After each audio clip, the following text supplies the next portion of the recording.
Should you release your music with a label in 2025? This is going to be a bit of a fireside chat style video, and I'm going to give you a short answer and then a long answer. Short answer, I'm going to say in most cases, no, actually. But there are some instances where you definitely should. And the funny thing is this brings up this unique paradox that's going on with labels, especially right now in 2025, which we'll talk about a bit later in this video. Now, taking a step back, right now, it has never been easier to release music as an artist, right? You can use CD Baby, TuneCore, DistroKid, Lander, Ditto. There's so many independent music distributors. As most of you know, I use DistroKid. $23 a year for unlimited uploads. That is crazy. That for just $23, you can upload as much music as you want. You make the music yourself. You can go to, like, say, an AI art generator, or you can use like DistroPic, or you can even get a free, royalty-free image from Pixabay to create your own album artwork. It's never been easier, right? And as you can imagine, when it comes to labels, when they do release your music, they have a lot of the rights to them. There's a lot of control that they have over your records. They tell you, for example, how you can promote it, when you can promote it. And there's been a lot of artists who've been, there's a bajillion stories like this, who create an EP, they go to release it with a label, they sign a contract, and I do suggest hire a contract lawyer before you sign anything, especially when it comes to your music. They sign a contract, and the label says, all right, we'll release it in 2 years from now. And you're like, wait, 2 years from now? I just made this. I want it to be out like now. And they're like, yeah, give us 2 years. Or there's been other instances of artists making an entire album. The label says, okay, we're going to promote this in 3 months. 3 months goes by, nothing happens. Then another 3 months. And then they're like, okay, you know what? We're thinking about the end of the year. And then nothing ever happens. The album kind of gets a little out of date in a sense, and your album never ends up getting released. There are horror stories among horror stories when it comes to every genre. So many musicians have, come out about this, whether it's EDM or pop or rock. The list goes on. There's a lot of messed up stuff labels do. And as you can imagine, when you release your music yourself, you have all the control over it, the rights, the legal stuff over it. You have the complete freedom to do what you want, how you want when it comes to your music. This is the big advantage of releasing independently and on your own. And yes, back in the day, because distribution systems were more complicated, more complex, a bit more tricky, they were difficult to navigate, it made sense you kind of had to. You kind of forced to in a sense. But in this day and age, with things being so easy to do independently, it's never been easier to do things on your own. There is one instance, one situation, and one situation alone that I think it is worth it, though, to release on a label, and that is if it's a massively big label with a good marketing program in place, a good team in place, a good strategy in place that can get you from here to here. That is it. That is the only reason why you should release with a label. Because one big quote when it comes to entrepreneurship and business is half of a grape is smaller than a quarter of a watermelon. What I mean is, let's say a big label comes to me, a massively big label, and says, hey Mark, we want to release your Futura records or your next album, your next record on our label. And we're going to take 75% of all earnings across the board, let's say a 360-degree deal, which in case you didn't know means everything that kind of revolves on what you're doing, which is kind of ridiculous, but 360-degree deals are a topic for a different video, I feel like, because it's kind of technical, but all it means is we're going to take everything, right? And 75%, you keep 25%. Now, at first, I'm like, okay, that's kind of ridiculous. 75-25 is a horrible split. But if they're this massive label that's going to be doing a lot for me, they're going to be promoting it, they have already big marketing teams in place, they have a huge thing, 25% of a sugar honey iced tea load of money, 25% of an insane amount of money is going to be way more than me having 100% over my songs, which might not get any views at all. I mean, tough to say, right? My music does pretty well as an independent artist, but as you can imagine, 25% of a massively big song that, let's say, blows up because of this label is going to put me in a way better position for shows, gigs, publicity, and a lot more.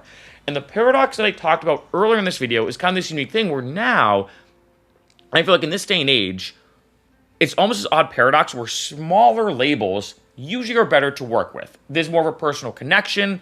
They usually have a smaller roster. They're a bit more like of a by the artist for the artist type mentality. Smaller labels in general are less businessy or less capitalist, if I look at it from that perspective, as opposed to these massively big labels. The paradox, though, right now, is when you look at how easy it is to release music, it's almost like even those smaller labels are, if anything, some of the best ones to release with when it comes to just getting your name out there and at least having a starting point. They're not as worth it as much anymore because you can market yourself. You can use social media. You can make TikTok videos, Instagram reels, YouTube videos like I'm doing now. You can do a lot more marketing that before was a bit more tricky, right? And so I feel like if anything, the paradox is it's almost like go big or go home. Although there are some advantages, I will say there might be some to releasing with a smaller label, right? I'm not going to say any names on either side, but like when it comes to smaller labels, there are some advantages. You're still going to be giving up all the rights, the revenue, all this kind of stuff when it comes to your music. You're going to be locked into a situation that sometimes you don't have a lot of control over, that the label can decide how they want to release your music when, like I said earlier, there's horror stories among horror stories. And when it comes to a bigger label, the way I look at it, being honest, is unless, like I said, a massively big label comes into play and comes and contacts me, or let's say I send them a demo and they're down for it or whatever, unless there's a situation like that, I'm not going to sign with anybody. I'm not going to sign with anybody because I've made a good amount of music, a good amount of money from my music. Well, I've also made a good amount of music as well, but I've made a good amount of money from my music already. And like I said, I keep 100% of everything. I don't have an agent, a manager, none of that. Maybe someday I will once I get big enough. But for right now, I keep 100%, and it's pretty awesome.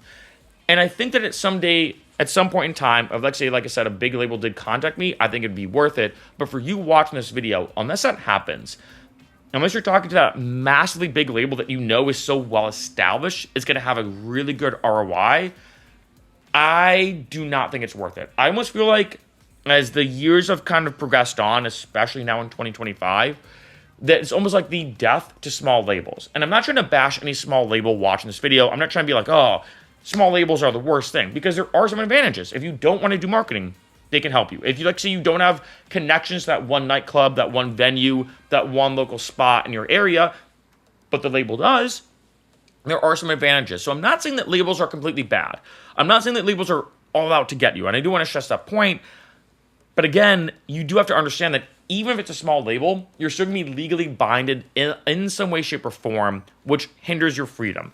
And for me, if I'm going to hinder my freedom when it comes to my music, how it's released, when it's released, all these kind of technical things like I've talked about and have done videos about on this channel, if I'm going to be locked into a legally binding situation when it comes to my creative works, might as well be with a big label that says like, okay, we're going to keep 90% of your earnings on the song. To me, I'm like, that's a lot. 90% is a lot. I only get 10%. If anything, it should be the other way around. But let's say a big label did contact me and they said, hey, Mark, we're going to promote your single as the next big single on our label.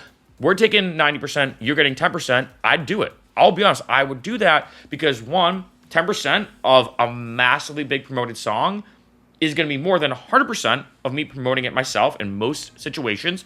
Not always, but most. But two, the publicity alone, the fact that, like, say, my name gets out there, even if, like, say, hypothetically speaking, they said, you know what, Mark, we're going to be, going gung-ho on your next single. We it's going to blow you up as an artist, but we're keeping 100% of your revenue. I might do it. Because I'm like, you know what? Yeah, that's kind of stupid to literally give up 100% of your revenue on this one song. But if my name is going to be that next big name that this one label is going hard on promoting, that might have a way longer ROI long term. And I'm like, hey, I can just make more records. I can make more albums. I can make more EPs, right? Of course, a lot easier said than done when it comes to just making another song or album or EP. But I think that's what it comes down to. When it comes to releasing to a label and releasing with a label, in 2025, for most situations, I feel like it's not worth it. Because for most people watching this video, as you can imagine, releasing with a big label is very difficult to do. There's a lot of people consistently sending demos. And I think one tricky thing about the music industry and business now is it's never been easier to make music and send it out, which is great. But as a result, that means labels, AR people, demo reviewers have to go through hundreds of horrible songs to just find a good one. And a lot of times they're like, you know what? forget it, right? And I think that's a tricky situation, which is why that for a lot of labels, it's just overwhelming. And that's what makes things so difficult. This is why a lot of big labels don't even have like a demo submission form, because they get flooded with hundreds upon hundreds of songs every day. It's pretty ridiculous. But with that being said, this is why, like I said, in 2025, it's never been better to release your own music, which is why I've done a bunch of videos on this channel about music marketing. I have one listed below in the description. I'll post two actually. One is all about 15 marketing techniques for independent musicians, my best techniques. And two, the second video I'm going to post in the description, or they're going to be appearing here, is about my 5-step process that I've done to make my music go viral. I suggest watching those because it looks like you're in this position where you're like, hey, Mark, I get it. Maybe a label's not worth it for me unless I'm going to a big label. But that being said, how do I even get my music out there? How do I get it heard? Watch these videos appearing here or in the description below to learn how to market your music better.